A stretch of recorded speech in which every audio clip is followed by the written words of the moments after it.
પાટણમાં બાળ તસ્કરીને લઈ અત્યાર સુધીનો સૌથી મોટો ખુલાસો થયો। બાળ તસ્કરીના તાર કચ્છના આડેસર સુધી લંબાયા છે। બાળ તસ્કરીમાં બીજું બાળક બાળકી હોવાનું ખુલ્યું। 1.5 મહિનાની બાળકી હોવાનું આરોપીએ સ્વીકાર્યું છે। તપાસમાં હજુ સુધી કોઈ કડી નથી મળી। નરેશ દેસાઈએ બાળકીને આડેસરથી સોંપી હોવાનો ઘટસ્ફોટ થયો છે।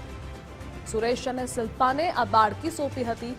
પાટણ એસઓજી પોલીસ એફએસએલની ટીમની તપાસ બાદ પણ બાળકી ન મળી।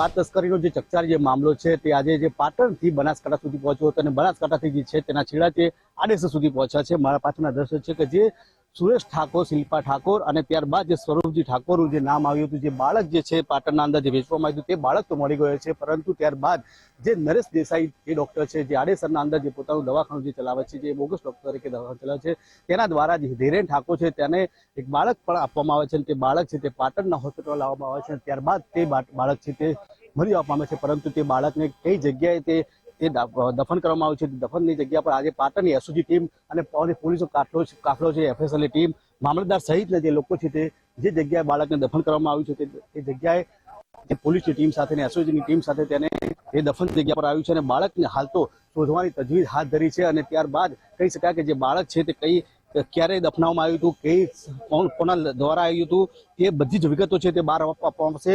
પરંતુ ત્યારે તો હાલ તો જે વાત કરવામાં આવે કે જે સુરેશ ઠાકોર છે, સુરેશ ઠાકોર અને શિલ્પા ઠાકોર જે રીતે જે નરેન્દ્ર જે ઠાકોર છે તે દ્વારા જે નરેશ દેસાઈ દ્વારા હિરેન ઠાકોર જે નરેશ દેસાઈ છે તેના ત્યાં જઈને જે બાળક લાવવામાં આવ્યું હતું તે બાળકની હાલ તો જે જગ્યાએ દફન કર્યું ત્યાંથી હાલ તો નીકળવાની પોલીસ તજવીજ હાથ ધરી છે। અખ્તર મંસૂરી, ગુજરાત ફર્સ્ટ, પાટણ। પાટણમાં બાળ તસ્કરી કેસમાં વધુ 2 નામ ખુલ્યા છે। સુરેશ ઠાકોર, શિલ્પા ઠાકોર, રૂપસંગજીની પૂછપરછમાં ખુલાસો થયો। પોલીસ તપાસમાં નરેશ દેસાઈ અને ધીરેન ઠાકોરનું નામ ખુલ્યું। નરેશ દેસાઈ આડેસરમાં બોગસ ડોક્ટર તરીકે કામ કરતો હતો। ધીરેન ઠાકોર પણ પહેલા ખાનગી હોસ્પિટલમાં કામ કરતો હતો। એસઓજી પોલીસે બંને આરોપીની અટક કરી તપાસ શરૂ કરી।